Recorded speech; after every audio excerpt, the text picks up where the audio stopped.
Hello friends, ఈరోజు ఈ వీడియోలో నీట్ యూజీ 2026 రిజల్ట్స్ వచ్చిన విషయం మనందరికీ తెలుసు. అందరూ కూడా స్కోర్ కార్డ్ ని డౌన్లోడ్ చేసుకున్నారు. అలాగే మీ స్కోరు ర్యాంక్ కూడా చెక్ చేసుకున్నారు. అయితే కొద్ది మంది ఈ స్కోర్ కార్డ్ ని అంటే జస్ట్ స్క్రీన్ షాట్స్ మాత్రమే తీసుకుంటూ ఉన్నారు. దయచేసి మీరు ఎవ్వరు కూడా స్క్రీన్ షాట్స్ తీసుకోవద్దు. ఈ స్కోర్ కార్డ్ ని పీడిఎఫ్ రూపంలో డౌన్లోడ్ చేసుకోవాలి. అర్థమైంది కదా?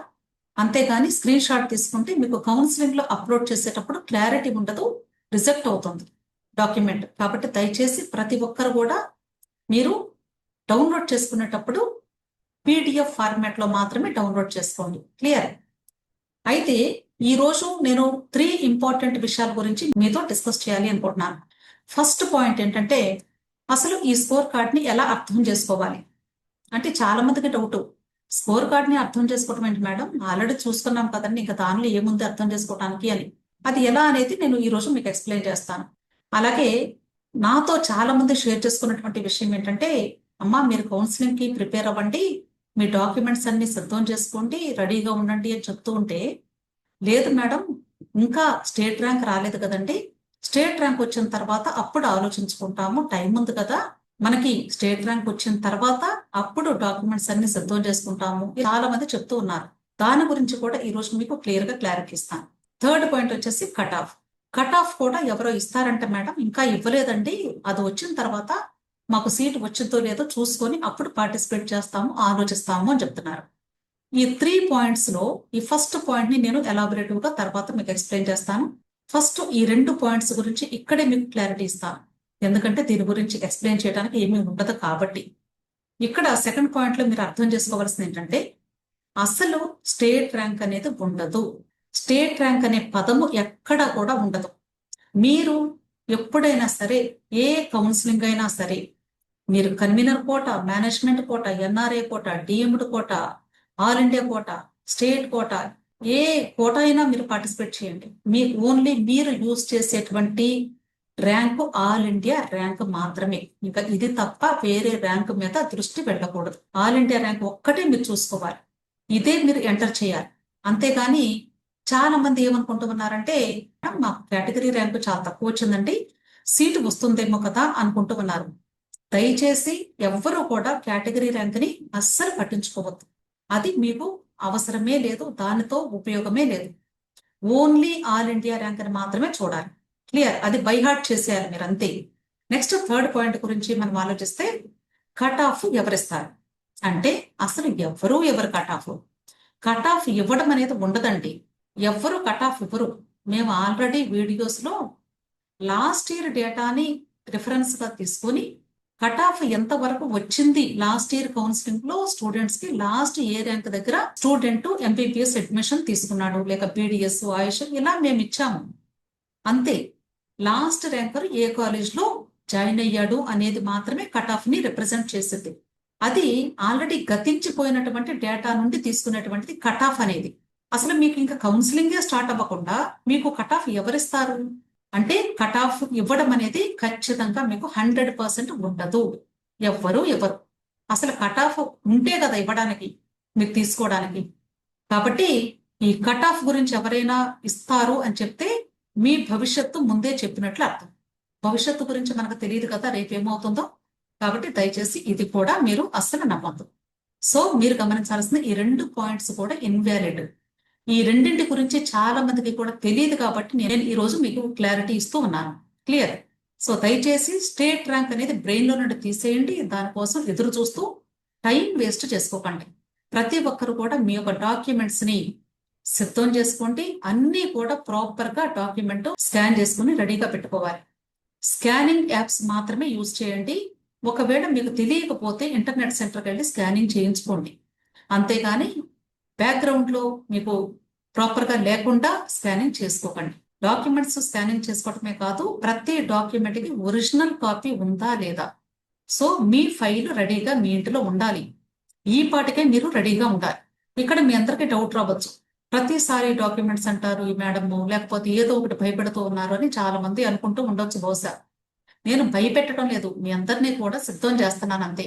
మీకు అసలు నీట్ రిజల్ట్ ఇంత ఎర్లీగా వస్తుంది అని ఎవరికైనా తెలుసా? లేదు కదా. All of sudden night release చేసేసారు. అలాగే కౌన్సిలింగ్ కి కూడా ఎక్కడ కూడా మనకి జోసా కౌన్సిలింగ్ అంటే జేఈ మెయిన్స్ వాళ్ళకి ఇచ్చినట్లు స్కెడ్యూల్ ఉండదు. నీట్ కౌన్సిలింగ్ లో అసలు స్కెడ్యూల్ ఇవ్వరు. ఎప్పుడు ఏ కౌన్సిలింగ్ ఏ రోజు జరుగుతుందో తెలియదు. కాబట్టి మీరు సిద్ధంగా మీ ఫైల్ ని రెడీగా పెట్టుకొని ఉండాలి. ఒరిజినల్స్ అన్ని ఉన్నాయో లేదో చూసుకోవాలి. ప్రతి ఒరిజినల్ కి మినిమం ఒక 3 సెట్స్ జిరాక్స్ కాపీస్ తీసుకొని రెడీగా పెట్టుకోండి. ప్రతి ఒక్కరు కూడా అంటే క్వాలిఫై అయినటువంటి ప్రతి ఒక్క స్టూడెంట్ కూడా సిద్ధం చేసుకోండి మీ ఫైల్ ని. మీకు సీటు వస్తుందా లేదా అనేది సెకండరీ థింగ్. అర్థమైంది కదా?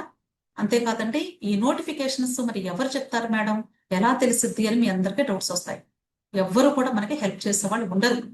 మీరే మీకుగా అఫీషియల్ వెబ్సైట్స్ లో నోటిఫికేషన్స్ చెక్ చేసుకుంటూ ఉండాలి. మరి ఆ అఫీషియల్ నోటిఫికేషన్స్ ఎలా చెక్ చేసుకోవాలి అంటే ఎన్టీఆర్ యూహెచ్ఎస్ వెబ్సైట్ ఉంది, అలాగే కేఎన్ఆర్ యూహెచ్ఎస్ వెబ్సైట్ ఉంది. ఆ వెబ్సైట్స్ ని రోజుకి ఒక 10 సార్లు ఓపెన్ చేసి క్లోజ్ చేస్తూ ఉండాలి. ఇంకొక విషయం ఏంటంటే నోటిఫికేషన్ ఎప్పుడు వస్తుంది అనే దానికి ఆన్సర్ ఎవ్వరూ చెప్పరు. ఇప్పుడు నేను ఈ వీడియో రికార్డింగ్ అయిపోయి జస్ట్ క్లోజ్ చేసే టైంకి కూడా నోటిఫికేషన్ రావచ్చు. కాబట్టి ఎప్పుడు రిలీజ్ అవుతుంది నోటిఫికేషన్ అనేది ఖచ్చితంగా ఎవ్వరూ చెప్పరు. పైగా ఈ సంవత్సరం డిలే అయింది కాబట్టి ఈ నీట్ ప్రాసెస్ కౌన్సిలింగ్స్ కూడా ప్యారలల్ గా స్టార్ట్ అవ్వచ్చు అనుకుంటున్నాము. అంటే స్టేట్ కోటా కౌన్సిలింగ్, స్టేట్ లో కూడా కన్వీనర్ కోటా, మేనేజ్మెంట్ కోటా, అలాగే ఆల్ ఇండియా కోటా కౌన్సిలింగ్, ఇవన్నీ కూడా ప్యారలల్ గా స్టార్ట్ అవ్వచ్చు అని అందరం కూడా ఎక్స్పెక్ట్ చేయొచ్చు. సో ఇది అంటే మీరు ఎలా ఈ స్టేట్ ర్యాంక్ గురించి ఆలోచిస్తున్నారు అనే దానికి నేను సమాధానం చెప్తూ ఉన్నాను. అలాగే కట్ ఆఫ్ గురించి కూడా ఈ సంవత్సరం మీ పిల్లలు జాయిన్ అయితే ఆ డేటాని మేము యూజ్ చేసుకొని నెక్స్ట్ 2027 బ్యాచ్ కి కట్ ఆఫ్ అని చూపిస్తామంతే. లాస్ట్ ఇయర్ సీనియర్స్ ఎవరైతే ఉన్నారో వాళ్ళకు వచ్చినటువంటి ర్యాంక్స్ మీకు కట్ ఆఫ్. ఇంకా మీది స్టార్ట్ అవ్వాలా అంటే మీకు కట్ ఆఫ్ ఇంకా తెలియదు. ఒక్కొక్క రౌండ్ గడిచే కొద్దీ ఆ రౌండ్ లో లాస్ట్ ర్యాంకర్ ఎక్కడ జాయిన్ అయ్యాడో అదే కట్ ఆఫ్ అయింది. అర్థమైంది కదా? అంటే మీకే తెలుస్తుంది ఎక్కడ కట్ ఆఫ్ ఉంది అనేది, ఎంతవరకు కట్ ఆఫ్ ఉంది అనేది మీరే అర్థం చేసుకోగలుగుతారు. క్లియర్? ఈ రోజు మనం డిస్కస్ చేయబోతున్న టాపిక్ ఏంటంటే main NEET UG score card ని ఎలా అర్థం చేసుకోవాలి. అయితే చాలా మంది కూడా నాకు అంటే ఫోన్ కాల్స్ ఫ్రీక్వెంట్ గా చేస్తూ ఉన్నారు. అంటే మార్నింగ్ టు నైట్ దాదాపు ఫోన్ కాల్స్ మాట్లాడుతూనే ఉన్నాను నేను. దయచేసి మీరు అంటే మీ స్కోర్ చూసుకోవటం నాకు ఫోన్ చేయడం, లేకపోతే ఎవరో ఒక మాట మీకు చెప్తే నాకు వెంటనే ఫోన్ చేయటం, ఇలా దయచేసి ఎవరూ చేయొద్దండి. అర్థం చేసుకోండి. ఒక మనిషికి ఇంతమంది ఫోన్ కాల్స్ చేస్తే రిప్లై ఇవ్వటం అనేది చాలా కష్టం. సో నేను చెప్పేది ఏంటంటే దయచేసి మీకు ఈ కౌన్సిలింగ్ కి సంబంధించి ఒకసారి ఫోన్ లో క్లారిఫై చేసుకుంటే తీరేటువంటి సమస్య కాదు ఇది. కాంప్లెక్స్ కౌన్సిలింగ్ అంటే డిఫికల్టీగా ఉంటుంది. కాబట్టి దయచేసి నేను మీ అందరిని రిక్వెస్ట్ చేసేది ఏంటంటే టెలిగ్రామ్ గ్రూప్ లింక్ నేను ప్రతి వీడియో క్రింద డిస్క్రిప్షన్ లో అలాగే కమెంట్ సెక్షన్ లో కూడా పిన్ చేస్తూ ఉన్నాను. అంటే cosmofeed.com అని ఉంటుంది. ఈ లింకే అన్ని వీడియోస్ క్రింద కూడా ఉంటుంది. కాబట్టి ఆ లింక్ ని క్లిక్ చేసి టెలిగ్రామ్ గ్రూప్ లో జాయిన్ అయితే మీ డౌట్స్ ను క్లారిఫై చేయగలుగుతాను. అంతేగాని దయచేసి ఫోన్స్ మాత్రం ఎవరో చేయొద్దని నా రిక్వెస్ట్. అంతేకాదు పర్సనల్ మెసేజెస్ కూడా దయచేసి చేయవద్దు. ఒకవేళ మీరు కౌన్సిలింగ్ కి అసలు మాకు అవగాహన లేదు, మాకు పెయిడ్ సర్వీసెస్ కావాలి అనుకునే వాళ్ళు మాత్రమే మెసేజెస్ చేయండి. 6303235115 లో మీరు నన్ను అప్రోచ్ అవ్వాలి. ఇది టెలిగ్రామ్ గ్రూప్ కి సంబంధించినటువంటి 3 ప్యాకేజెస్ డేటా. ఇక్కడ మీకు 3 ప్యాకేజెస్ లో ఫస్ట్ ది 3 నెలల ప్యాకేజ్ తీసుకుంటే 4000 రూపాయలు ఉంటుంది. అదే మీరు కౌన్సిలింగ్ మీరే చేసుకుంటూ మీకు వెబ్ ఆప్షన్స్ ప్రయారిటీ కావాలి అన్నా, కాలేజెస్ ప్రయారిటీ కావాలి అన్నా, లేదా మీరు చేసుకునేటప్పుడు ఏదైనా డౌట్ వస్తే ఎంటైర్ కౌన్సిలింగ్ పీరియడ్ కి 8000 పే చేస్తే హెల్ప్ చేస్తాను. అలాగే ఒకవేళ కేవలము మేము ఒక నెలే ఉంటామంటే తర్వాత చూసి నచ్చితే కంటిన్యూ అవుతాం, లేదు అనుకునే వాళ్ళు 1499 రూపాయలు పే చేసి జాయిన్ అవ్వాలి. మీరు దయచేసి మీ వైపు నుండి అంటే ఎంత అమౌంట్ మేము కట్టాలా అని ఆలోచించకండి అని నా రిక్వెస్ట్. మీరు తెలిసి తెలియక చేసుకున్నటువంటి మిస్టేక్స్ దాని యొక్క ఇంపాక్ట్ చాలా ఎక్కువగా ఉంటుంది, గుర్తుంచుకోండి. మిమ్మల్ని భయపెట్టడం కాదంటే మీకు నచ్చితే జాయిన్ అవ్వండి, లేకపోతే లేదు. మీరు జాయిన్ అవ్వకపోతే మీరు నచ్చిన చోట జాయిన్ అయ్యి కనీసం తెలుసుకోండి. అంతేగాని ఫ్రీగా మాకు ఆన్సర్స్ కావాలి, ఫ్రీగా మేడం దగ్గర నుండి డేటా పొందాలి అనేది ఆశించొద్దని నా రిక్వెస్ట్. క్లియర్? ఇప్పుడు అసలు టాపిక్ లోకి వెళ్తామండి. ఇది నీట్ స్కోర్ కార్డు మీద ఉన్నటువంటి డేటా. అంటే నేను మొత్తం పెట్టలేదు, కానీ మనకి ఏది ఇంపార్టెంటో అది మాత్రమే పెట్టాను.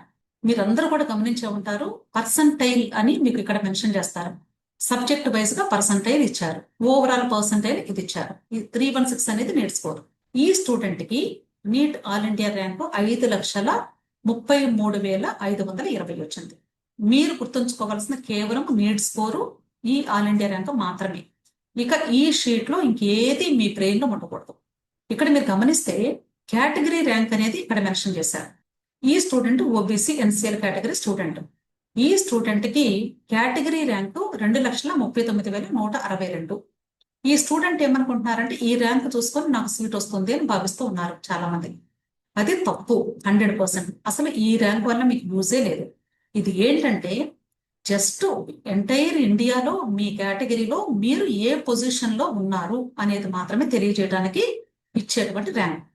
అంటే ఓబీసీ ఎన్సీఎల్ కేటగిరీలో మీకంటే పైన 2,39,161 మంది ఉన్నారు అని అర్థం. అస్సలు ఈ ర్యాంక్ ని మీరు అసలు బ్రెయిన్ లోనే ఉంచుకోవద్దు.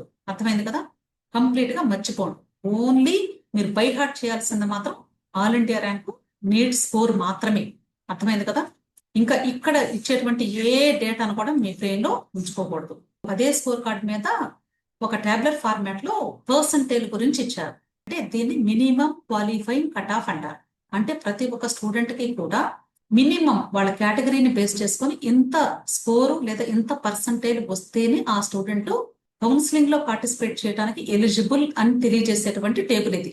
ఇక్కడ ఇచ్చినటువంటి కట్ ఆఫ్ లో కూడా first category unreserved and EWS category అన్నారు. ఇది సెంట్రల్ లిస్ట్ ప్రకారం కాబట్టి ఓసీ అని చూపించరు. అన్రిజర్వ్డ్ అంటే ఓసీ లేదా ఓపెన్ కేటగిరీ అనుకోవచ్చు, లేదా జనరల్ కేటగిరీ, ఈడబ్ల్యూఎస్ కేటగిరీ. వీళ్ళిద్దరికీ కూడా 50th పర్సెంటైల్ ఉండాలి. అంటే స్కోర్ కార్డ్ మీద పర్సెంటైల్ ఇచ్చారు కదా ఇందాక, ఓవరాల్ పర్సెంటైల్, అది 50th పర్సెంటైల్ మినిమం ఉండాలి. అంతకంటే ఎక్కువ ఉండొచ్చు. అలాగే ఇక్కడ కట్ ఆఫ్ మార్క్స్ ఇచ్చారు. కట్ ఆఫ్ మార్క్స్ ఈ కేటగిరీ స్టూడెంట్స్ కి 213 నుండి 715 వరకు ఇచ్చారు. దీని అర్థం ఏంటంటే ఈ సంవత్సరం 715 హైయెస్ట్ మార్కు. ఇంతకంటే ఇంకా ఎక్కువ మార్క్స్ ఏ స్టూడెంట్ కి కూడా ఎంటైర్ ఇండియాలో రాలేదు అని అర్థం. ఇక్కడ కట్ ఆఫ్ మార్క్స్ చూసినట్లయితే ఈ లీస్ట్ నెంబర్ ఏదైతే ఉందో రైట్ సైడ్, అదే మినిమం క్వాలిఫైయింగ్ కట్ ఆఫ్. అంటే ఇంత స్కోర్ వచ్చినటువంటి వాళ్ళు మాత్రమే ఎంటైర్ ఇండియాలో నీట్ కౌన్సిలింగ్ కి పార్టిసిపేట్ చేసి ఎలిజిబిలిటీ పొందుతారు అని అర్థం. కట్ ఆఫ్ స్కోర్ చూసినట్లయితే మనకి రేంజ్ ఇస్తారు. ఈ రేంజ్ లో లీస్ట్ మార్క్ ఏదైతే ఉందో అదే మనకి మినిమం క్వాలిఫైయింగ్ కట్ ఆఫ్ అని అర్థం. ఈ రేంజ్ యొక్క అర్థం ఏంటంటే ఈ unreserved and EWS category students కి 213 కంటే తక్కువ కట్ ఆఫ్ పెట్టడానికి లేదు, వీలు కాదు అని వీళ్ళు చెప్తూ ఉన్నట్లు అర్థం. ఇంతకంటే తగ్గించలేము అని. ఇంతకంటే ఎక్కువ ఉంటుంది కానీ తక్కువ మాత్రం ఉండదు. నెక్స్ట్ ఓబీసీ కేటగిరీ తీసుకున్నట్లయితే 177 మినిమము. ఒకవేళ ఎన్టీఏ వాళ్ళు కట్ ఆఫ్ ని పెంచవలసి వస్తే అలాంటప్పుడు కేవలము 212 వరకు మాత్రమే పెంచాలి, కానీ ఇంతకంటే ఎక్కువ పెంచకూడదు, 177 కంటే తగ్గించకూడదు అని అర్థం. అర్థమైంది కదా? నెక్స్ట్ ఇక్కడ నంబర్ ఆఫ్ క్యాండిడేట్స్. అంటే ఈ కేటగిరీలో మినిమం క్వాలిఫైయింగ్ కట్ ఆఫ్ ని బేస్ చేసుకుని ఎంతమంది స్టూడెంట్స్ మినిమం క్వాలిఫై అయ్యారు ఈ సంవత్సరం అని నంబర్ ఆఫ్ క్యాండిడేట్స్ లిస్ట్ ఇచ్చారు. క్లియర్? ఇక్కడ మీరు గమనించినట్లయితే పీడబ్ల్యూడీ కేటగిరీ స్టూడెంట్స్ లో ఎస్టీ పీడబ్ల్యూడీ ఎంటైర్ ఇండియాలో ఓన్లీ 11 మంది మాత్రమే ఉన్నారు. ఇలాంటి స్టూడెంట్స్ కానీ ఎయిమ్స్ అలాంటి కాలేజెస్ కి అప్లై చేసుకుంటే డామ్ షూర్ గా వీళ్ళకి సీట్ వచ్చే అవకాశాలు ఉంటాయి. అర్థమైంది కదా? అలాగే ఎస్సీ పీడబ్ల్యూడీ ఈ కేటగిరీస్ లో వాళ్ళు జాగ్రత్తగా మీరు ప్రాసెస్ చేసుకుంటే మాత్రం బెస్ట్ ఆపర్చునిటీస్ మీకు వస్తాయి. క్లియర్? సో ఇది మనకి ఈ సంవత్సరం మినిమం క్వాలిఫై కట్ ఆఫ్ అని అర్థం. క్లియర్? అయితే ఈ క్వాలిఫైయింగ్ కట్ ఆఫ్ కంటే తక్కువ, జస్ట్ ఒక మార్క్ తక్కువ ఉంటే ఏమైనా మనకి ఎలో చేస్తారా, పర్మిషన్ ఇస్తారా, ఎక్కడి నుండైనా పర్మిషన్ తెచ్చుకోవచ్చు అని కూడా చాలా మంది నన్ను అడగడం జరిగింది. మీరు ఎక్కడి నుండి కూడా పర్మిషన్ తెచ్చుకునే అవకాశమే ఉండదు. ఈ రేంజ్ లో మీకు స్కోర్ రాకపోతే అసలు మీ రిజిస్ట్రేషన్ ప్రాసెస్ కూడా మిమ్మల్ని ఎలో చేయదు. యు ఆర్ డిస్క్వాలిఫైడ్ అని అక్కడ మనకు డిస్ప్లే వస్తుంది. ఇక్కడ మీకు ఒక డౌట్ రావచ్చు. అంటే ఒకవేళ ఎన్ఆర్ఐ కేటగిరీలో జాయిన్ అయ్యే స్టూడెంట్స్ కి రియల్ ఎన్ఆర్ఐ అయ్యుండి వీళ్ళకి ఒకవేళ అంటే వాళ్ళ కేటగిరీ రేంజ్ లో మినిమం క్వాలిఫైయింగ్ కట్ ఆఫ్ లేకపోయినా వీళ్ళకి ఏమైనా ఎన్ఆర్ఐ కేటగిరీలో స్పెషల్ పర్మిషన్ ఇస్తారా? ఎవరికి ఇవ్వరండి. వాళ్ళు రియల్ ఎన్ఆర్ఐ అయినా ఇండియన్స్ అయినా ఎవరైనా సరే ఎవరికి కూడా పర్మిషన్ ఇచ్చే అవకాశమే లేదు. 100% మీకు అసలు వీలు కాదు. ఇంకొక విషయం ఏంటంటే చాలా మంది స్టూడెంట్స్ కూడా అంటే మేడం మనకి స్టేట్ లిస్ట్ వస్తుందంట, ఆ స్టేట్ లిస్ట్ లో స్టేట్ ర్యాంక్ ఇస్తారంట కదా అని అడుగుతూ ఉన్నారు అని ఆల్రెడీ మీకు ఇంట్రడక్షన్ లో చెప్పాను. దానికి అసలు ఆ స్టేట్ లిస్ట్ ఎలా ఉంటుంది, అది నిజమా కదా మీకు అంటే అర్థమయ్యేలాగా చూపిద్దాము అని నేను శాంపుల్ గా 2025 కౌన్సిలింగ్ డేటాలో ఉన్న ఎన్టీఏ వాళ్ళు రిలీజ్ చేసినటువంటి స్టేట్ ఎలిజిబుల్ లిస్ట్ ని మీకు చూపిస్తూ ఉన్నాను. మొదటగా ఏపీ స్టేట్ కి సంబంధించినటువంటి లిస్ట్ చూపిస్తూ ఉన్నాను. ఈ లిస్ట్ లో మనకి పైన ఎన్టీఆర్ యూహెచ్ఎస్ వాళ్ళు ఏం చెప్తారంటే ఇప్పుడు మేము రిలీజ్ చేసినటువంటి ఇన్ఫర్మేషన్ జస్ట్ స్టూడెంట్స్ కి పేరెంట్స్ కి అంటే ఇంతమంది ఎలిజిబుల్ అయ్యారు అనేటువంటి విషయాన్ని తెలియజేయడం కోసం మాత్రమే, అంటే ఏపీ స్టేట్ లో ఇంతమంది స్టూడెంట్స్ ఉన్నారు అని చెప్పడం కోసం మాత్రమే ఇస్తున్నటువంటి లిస్టే కానీ ఇది మెరిట్ లిస్ట్ కాదు అని వీళ్ళు ముందుగానే హింట్ ఇస్తున్నారు. సో ఇప్పుడు అసలు ఆ లిస్ట్ ఎలా ఉంటుంది అని చూపిస్తాను. ఇది ఏపీ స్టేట్ కు సంబంధించినటువంటి ఎన్టీఏ వాళ్ళు రిలీజ్ చేసినటువంటి లిస్ట్ ఇది. ఇప్పుడు మీకే అర్థమై ఉంటుంది. ఈ పేజ్ చూడటంతోనే ఇంతేనా అనుకుంటారు మీరు. ఇక్కడ మీకు అర్థం కావాల్సింది ఏంటి? ఫస్ట్ సీరియల్ నెంబర్ అన్నారు, అంతే కదా. Next NEET roll number, next NEET rank, next NEET score. Only 4 columns ఇచ్చారు ఏపీ వాళ్ళు, అంతే. సీరియల్ నెంబర్ అన్నారా, స్టేట్ ర్యాంక్ అన్నారు? ఇక్కడ స్టేట్ ర్యాంక్ అనలేదు కదా, సీరియల్ నెంబర్ అన్నారు, అంతే కదా. ఇక్కడ నీట్ ర్యాంక్ ఎక్కడ నుండి స్టార్ట్ అయింది? లాస్ట్ ఇయర్ 2025లో ఆల్ ఇండియా ర్యాంక్ 19వ ర్యాంక్ నుండి ఏపీ స్టేట్ లో క్వాలిఫై అయినటువంటి స్టూడెంట్స్ ఉన్నారు. అలాగే నీట్ స్కోర్ ఆ స్టూడెంట్కి వచ్చినటువంటి హైయెస్ట్ స్కోర్ 669. క్లియర్. ఈ స్టూడెంట్ ఏపీ స్టేట్ లో హైయెస్ట్ స్కోర్ వచ్చినటువంటి స్టూడెంట్ 2025 కౌన్సిలింగ్ లో.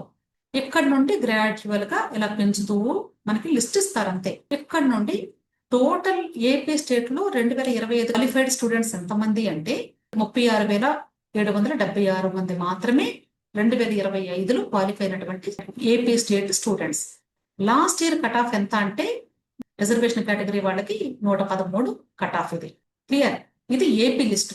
ఇప్పుడు దీన్ని మీరు ఒకసారి అర్థం చేసుకుంటే ఇక్కడ స్టేట్ ర్యాంక్ అని మీరు ఎలా భావిస్తారు? ఈ లిస్ట్ లో ఓసీ వాళ్ళెవరు, ఎస్సీ వాళ్ళెవరు, ఎస్టీ వాళ్ళెవరు, బీసీఏ ఎవరు, బి ఎవరు, సి ఎవరు, డి ఎవరు, మైనారిటీ వాళ్ళు ఎవరు, పీడబ్ల్యూడీ వాళ్ళు ఎవరు, ఎలా తెలుస్తుంది మీకు? ఇది స్టేట్ ర్యాంక్ ఎలా అవుతుంది? స్టేట్ ర్యాంక్ ని బట్టి మీకు ఎలా ఇస్తారు? అర్థమైంది కదా. ఇక్కడ కూడా చూడండి, సేమ్ సీరియల్ నెంబర్ అన్నారు, అంతే. జస్ట్ నేను ఫస్ట్ టేబుల్ లాస్ట్ టేబుల్ పెట్టాను మీకు అర్థం కావడం కోసం, అంతే. సో ఇక్కడ ఫస్ట్ టు 36,776 వరకు మాత్రమే ఉంది. క్లియర్. సో దీన్ని బట్టి మీకు అర్థం కావాల్సింది స్టేట్ ర్యాంక్ అనేది అసలు ఉండదు. అలాగే తెలంగాణ స్టేట్ లిస్ట్ చూస్తే తెలంగాణ వాళ్ళు ఇలా ఇచ్చారు లిస్ట్. యాక్చువల్ గా 2024 అయితే ఏపీ వాళ్ళు కూడా ఇలాగే ఇచ్చారు లిస్ట్. కానీ లాస్ట్ ఇయర్ పేరెంట్స్ ఎక్కువగా ఆలోచించి అనవసరంగా డిస్కషన్స్ పెట్టుకుంటున్నారని వాళ్ళకి అర్థమయ్యి వాళ్ళు సింప్లిఫైడ్ గా టేబుల్ ఇచ్చేసారు. తెలంగాణ వాళ్ళు మాత్రం ఇలా ఎలాబరేటివ్ గానే ఇచ్చారు. తెలంగాణ వాళ్ళు ఇచ్చినటువంటి లిస్ట్ లో కూడా మీరు గమనిస్తే ఇక్కడ కూడా వీళ్ళు ఏమి స్టేట్ ర్యాంక్ అని ఎక్కడ మెన్షన్ చేయలేదు. ఇక్కడ కూడా సీరియల్ నెంబరే అన్నారు. అలాగే NEET UG 2025 rank, all India rank, next NEET UG roll number, name of the student, gender, category, PWD, NEET UG score, అంతే. అంతేగాని ఇక్కడ మనకి ఏమి స్టేట్ ర్యాంక్ అనే పదం యూజ్ చేయలేదు. సీరియల్ నెంబర్ ఇచ్చారు అంతే ఆర్డర్ లో. ఇక్కడ మీరు గమనించినట్లయితే చూడండి, first 2 candidates general category, next 2 members OBC NCL category students, next general ఉన్నారు, నెక్స్ట్ ఎస్సీ కేటగిరీ స్టూడెంట్ ఉన్నారు, మరలా ఓసీ.